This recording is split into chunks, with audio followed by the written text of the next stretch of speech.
सम्पूर्णमा नमस्कार। आज चाहिँ म तपाईहरु सामु अस्ति भर्खरै कर्णाली प्रदेश लोकसेवाले चाहिँ नर्सिङमा 10 मार्क्समा एउटा क्वेशन सोधेको थियो के, जसमा फर्स्ट पार्टमा चाहिँ how to diagnose pregnancy 5 marks र सेकेन्डमा चाहिँ एलएमपी बाट विक्स अफ जेस्टेसन कसरी क्याल्कुलेट गर्ने र अर्को चाहिँ के हो त ईडीटी कसरी क्याल्कुलेट गर्ने भनेर चाहिँ 5 मार्क्स टोटल 10 मार्क्समा। अब यसमा कसरी आन्सर लेख्यो भने चाहिँ टाइम म्यानेजमेन्ट पनि हुन्छ र मार्क्स पनि आउँछ त भन्ने कुराको चाहिँ सानो जानकारी लिएर प्रेजेन्ट भएको छु।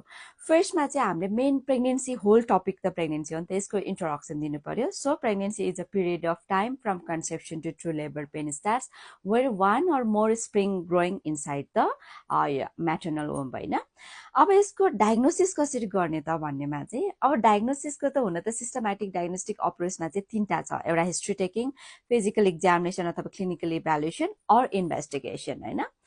र यसमा चाहिँ यसलाई बेस मानेर प्रेग्नेन्सी डायग्नोसिसलाई चाहिँ तीनटा क्लासिफिकेसन छ के। फर्स्टमा सब्जेक्टिभ सिम्पटम्स जसलाई हामीले प्रिजम्पटिभ सिम्पटम पनि भनिन्छ, जहाँ चाहिँ आमाले भन्ने कुराहरू मात्र पर्छ, आफ्नो भाषामा भन्ने कुराहरू। सेकेन्डमा प्रोबेबल साइन जसलाई चाहिँ हामीले अब्जेक्टिभ साइन्स पनि भनिन्छ, बिकज यसमा चाहिँ हामीले भेरिफाइड गर्न सेकेन्ड पर्सनले इभ्यालुएट गर्न सक्ने साइन्सहरू चाहिँ पर्छ, जसमा जस्तै जति पनि प्रेग्नेन्सीको साइन्सहरू चाहिँ यो भित्र पर्छ।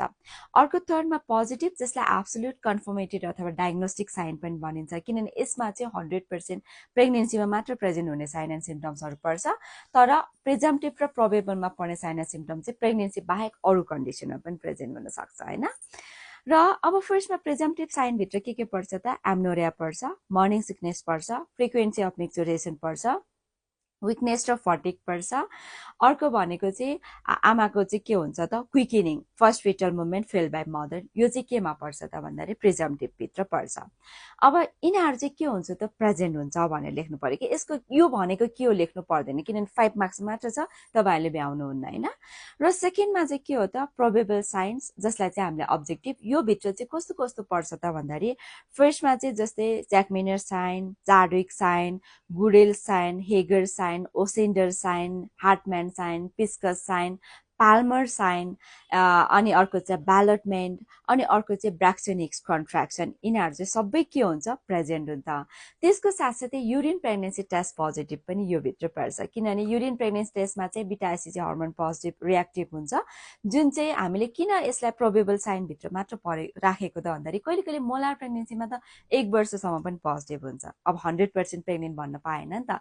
अनि अबोर्सन गरेको पनि त 2 विक्ससम्म त पोजिटिभ हुन्छ, 100% प्रेग्नेन्सी भन्न पाएन, त्यो प्रोबेबल भित्र पर्छ भने। अर्को चाहिँ एब्डोमिनल साइज इन्लार्जमेन्ट, जहाँ चाहिँ अब एब्डोमिनल साइज इन्लार्जमेन्ट चाहिँ हप्ता अनुसार यत्रो साइज हुन्छ भनेर पर्छ नि त होइन। यो चाहिँ प्रेग्नेन्सीमा मात्र होइन, फाइब्रोइड युट्रसमा पनि हुनसक्छ, ट्युमरहरूमा पनि हुनसक्छ। त्यही भएर यति चाहिँ केमा पर्छ प्रिजम्पटिभमा, प्रोबेबलमा चाहिँ प्रेजेन्ट हुन्छ भनेर लेख्नु पर्यो। अनि लास्टमा चाहिँ डायग्नोस्टिक अथवा पोजिटिभ साइन्सभित्र अथवा कन्फर्मेन्ट साइनभित्र चाहिँ एउटा फिटल हार्ट साउन्ड जुन चाहिँ प्रेग्नेन्सीमा मात्र प्रेजेन्ट हुन्छ, एक्टिभ फिटल मुभमेन्ट जहाँ प्रेग्नेन्सीमा मात्र हामीले पनि इभ्यालुएट सेकेन्ड पर्सन पनि इभ्यालुएट गर्न सकिन्छ, फिल गर्न सकिन्छ।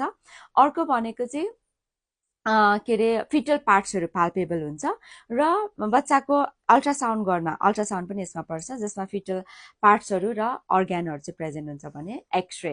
हुन त प्रेग्नेन्सीमा एक्सरे गरिँदैन, तर कहिले कहिले चाहिँ सेकेन्ड ट्राइमेस्टरमा गर्नै परेको कन्डिसनमा चाहिँ 16 विक्स पछाडि चाहिँ फिटसको फिमुरल बोन चाहिँ मोस्टली एक्सरेमा रियाक्टिभ हुन्छ। यति चाहिँ केमा त 5 मार्क्सभित्र तपाईँहरूले लिस्ट आउट गरिदिनु पर्यो, यति प्रेजेन्ट हुन्छ भनेर होइन। अब सेकेन्ड पार्टको क्वेसन चाहिँ एलएमपीबाट ईडीटी कसरी क्याल्कुलेट गर्ने र विक्स अफ जेस्टेसन कसरी क्याल्कुलेट गर्ने 5 मार्क्समा सोधेको छ। अब नेगल्सको फर्मुला अनुसार एलएमपीबाट हामीले विक्स अफ जेस्टेसन क्याल्कुलेट गर्दा थोरै प्रोसेस देखाइदिनु पर्यो। के गर्छौँ त भन्दाखेरि क्लिनिकल भिजिट डेट जुन चाहिँ जहिले पनि आजको दिन हुन्छ, अब क्वेसनमा दिएको छैन नि त, त्यही भएर तपाईँहरूको इक्जामको डेट जहिले पनि फर्मुला भनेको विक्स अफ जेस्टेसन क्याल्कुलेट गर्न clinical visit date minus LMP गर्ने, अनि त्यसबाट आएको जुन मन्थ र डेजलाई फर्स्टमा डेजमा कन्भर्ट गरेर 7 ले डिभाइड गरेर विक्समा निकाल्ने, यो चाहिँ थोरै प्रोसेस चाहिँ एउटा इक्जाम्पल दिएर चाहिँ देखाउनु पर्यो होइन। अनि त्यसको साथसाथै अब हामीले चाहिँ एलएमपीबाट एक्सपेक्टेड डेट अफ डेलिभरी कसरी निकाल्ने त भन्दाखेरि नेगल चाहिँ थुप्रै फर्मुलाहरू दिएको छ, जसमा चाहिँ मोस्ट कमनली भनेको हामीले एलएमपीमा चाहिँ 9 months 7 days एड गरेर चाहिँ उसको के निकाल्न सकिन्छ त एडिडी। तर अब लिस्ट आउट त सबै यसको चाहिँ थोरै प्रोसेस देखाइदिने अनि बाँकी चाहिँ लिस्ट आउट गरिदिने कि, जसमा चाहिँ एलएमपीबाट एडिडी क्यालकुलेट गर्न हामीले expected date of delivery calculate गर्न एलएमपी थाहा छ भने एलएमपीबाट 9 months 7 days एड गर्ने, थाहा छैन भने चाहिँ हामीले अर्ली स्क्यानबाट पनि निकाल्न सकिन्छ, डेट अफ विकिनिङबाट पनि निकाल्न सकिन्छ, फन्डल हाइटबाट पनि निकाल्न सकिन्छ र फ्रुटफुल डेट अफ क्विटसमा 266 days एड गरेर पनि हामीले के निकाल्न सकिन्छ त एक्सपेक्टेड डेट अफ डेलिभरी चाहिँ निकाल्न सकिन्छ। Thank you.